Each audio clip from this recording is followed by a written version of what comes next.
आज बनवली मस्तपैकी अशी सांबार वडी, तो पण घरच्या सांबाराची.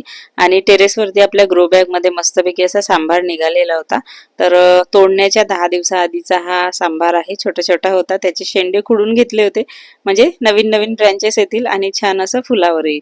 सो एकदा खुडून घेतला, नंतर मग 10 दिवसांनी त्याला मस्तपैकी असं छाटून घेतलं आणि त्याची सांबार वडी बनवली.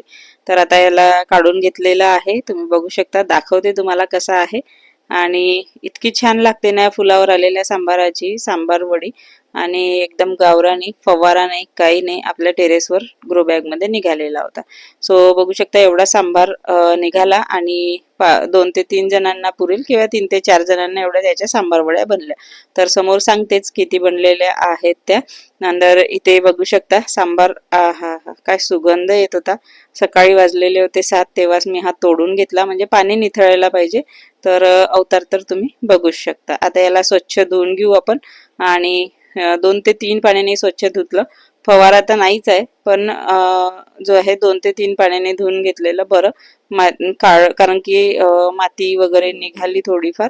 सो 2 ते 3 पाण्याने धुतल्यानंतर याला चाळणीवर ठेवलं, पाणी निथळू दिलं. नंतर याला मग एका कॉटनच्या कपड्यावर पसरवून घेतलं. तर हे एक महत्वाची स्टेप आहे इथे, कारण यामध्ये पाणी नाही राहिलं पाहिजे. जर या सांबारामध्ये पाणी राहिलं थोडंफार, तर मसाला जो आहे खूप चिकट चिकट होईल, चिवट होईल आणि मजा येणार नाही सांबार वडी खायला. सो याला पहिल्यांदा कॉटनच्या कपड्यावर चांगलं पसरवून घेतलं.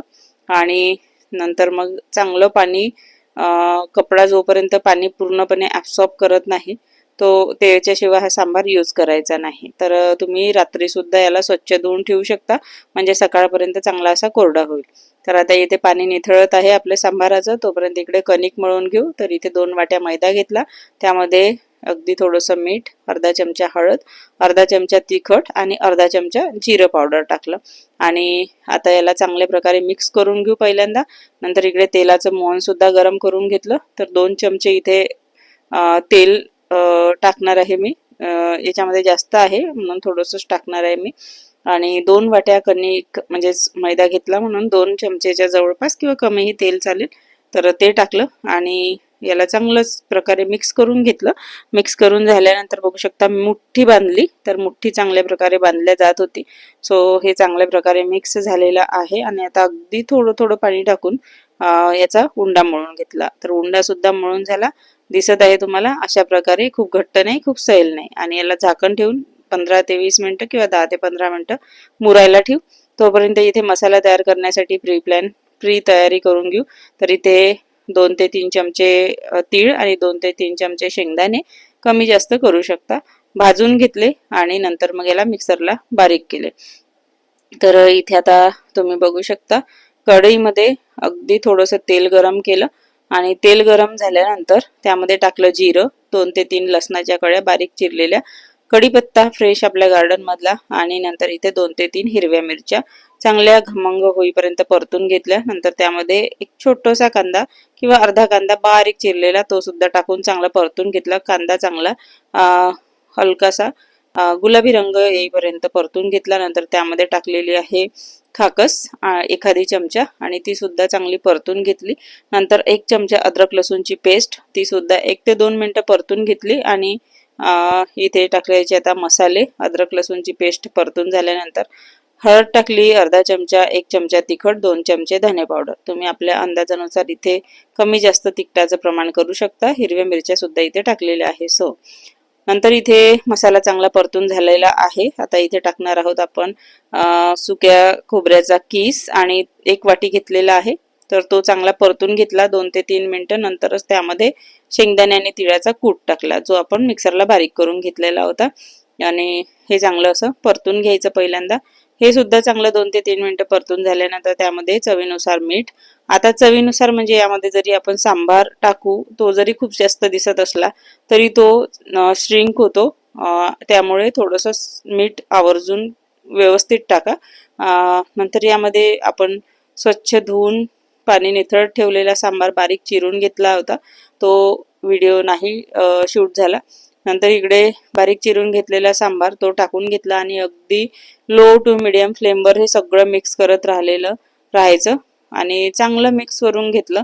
चांगलं हे बघू शकता किती सारा सांबार दिसत होता, पण अगदी थोडंसंच झालेलं आहे. आता शेवटी टाकली चिमूटभर साखर. तुम्ही यामध्ये आता चाट मसाला किंवा आमचूर पावडर टाकू शकता, जे असेल ते. आमचूर पावडर थोडं कमी टाका, चाट मसाला असेल तर थोडंसं जास्त टाका. तर तो व्हिडिओ जो आहे शूट झाला नाही, नाहीतर तुम्ही थोडंसं चाट मसाला किंवा आमचूर पावडर नक्की टाका, अजून छान लागेल, अगदी थोडंसं. आणि नंतर मग इथे मसाला रेडी आहे. आता इकडे कणिक सुद्धा चांगली अशी मुरलेली आहे आणि ती एकदा त्याची मॉलिश करून घेतली आणि त्यामधला आता एक उंडा घेतला, छोटा मोठा, तुम्हाला किती मोठी सांबार वडी पाहिजे किती छोटी पाहिजे त्यानुसार घ्या. आणि त्याला घोळण लावून घेतलं आणि घोळण लावून झाल्यानंतर त्याला पळपळावर ठेवून अशा प्रकारची लांब पोळी याची लाटून घेतली. आणि तुम्हाला कसा शेप पाहिजे त्यानुसार सुद्धा तुम्ही याचे पारी लाटू शकता. अशा प्रकारे मी लांब पारी लाटून घेतली आणि त्यामध्ये आता टाकायचा मसाला. मसाला खूप जास्त टाकायचा नाही, गच्च भरून, किंवा खूपही कमी टाकायचा नाही. बघू शकता तुम्ही दिसत असल्याप्रमाणे अगदी पतलीशी लेअर आणि टाकायची, पसरवून घ्यायची, म्हणजे अशी लंबुडकी. एक साईड फोल्ड केली आणि दुसऱ्या साईडला कॉर्नरला पाणी लावलं आणि ती सुद्धा फोल्ड करून चिपकवून घेतली. नंतर त्या दोन्ही साईड ओपन होत्या त्याला सुद्धा अशाच प्रकारे पाणी लावून चिपकवून घेतलं आणि आपली सांबार वडी अशा प्रकारे बांधून घेतली. रेडी आहे. खूप सोपं आहे बनवायला. अशाच प्रकारे सर्व सांबार वड्या आपण तयार करून घेऊया. तर तयार करत असताना सांबार वडी रेडी झाली, त्याच्यावर झाकून ठेवायचं, नाहीतर कडक येऊ शकतात, मग तेलामध्ये फुटू शकतात. सो इकडे सगळ्या सांबार वड्या रेडी झाल्या आणि इथे 9 सांबार वडे तयार झालेल्या आहेत. आता या तळून घेऊ. त्याआधी मिरच्याचे पोटं फोडले आणि त्याला तळून घेतले. तर सांबार वडी आहे म्हटल्यावर मिरच्या तर लागणारच आणि मिरच्याचे पोटं फोडल्याशिवाय तळू नका, नाहीतर त्या उडल्याशिवाय तर राहणारच नाही. सो एक पोट फोडायचं, नंतरच तळून घ्यायचं. आता इकडे तेल छान गरम झालेलं होतं, मिरच्या तळून झालेल्या होत्या. सो इथे आता आपण टाकून या सांबार वडी. सो गॅसची फ्लेम लो टू मिडियम आहे, खूप लो नाही किंवा खूपच हाय पण नाही, लो टू मिडियमच्या मधात तेवढ्यात आहे. आणि अशा प्रकारे हे तळून घ्यायच्या, तेव्हा छान अशा शिजल्या जातात, तळल्या जातात. सो छान असा कलर येईपर्यंत आणि आतमधून चांगल्यापैकी शिजेपर्यंत तळून घ्यायच्या. बघू शकता कलर मस्त झालेला आहे, एक नंबर आपले सांबार वड्या तळून झालेले आहे. अशाच प्रकारे सर्व सांबार वडी तळून घेऊ. मी तळून घेते, तोपर्यंत तुम्ही चॅनलवर नवीन असाल तर प्लीज सबस्क्राईब करा आणि सबस्क्राईब केलं असेल तर बेल आयकॉनला नक्की प्रेस करा, म्हणजे जे पण मी व्हिडिओ टाकते त्याचं नोटिफिकेशन तुम्हाला मिळून जाईल. आणि रेसिपी किंवा व्हिडिओ आवडला तर प्लीज एक लाईक करा, छानशी एक कमेंट करा. तुमच्या एका लाईकने, एक कमेंटने मला खूप छान असं प्रोत्साहन मिळते. तर पुन्हा बघू शकता आपल्या सांबार वड्या बोलता बोलता तळून झालेल्या आहेत. आता याला सर्व करू. याच्यासोबत जर कढी असली ना दह्याची, एक नंबर लागते. नक्की तुम्ही करून बघा आणि खरंच खूप छान लागते. नक्की करून बघा आणि मस्तपैकी असे खा. तर मस्त खा, स्वस्त राहा. पुन्हा भेटूया नेक्स्ट व्हिडिओमध्ये. तोपर्यंत बाय.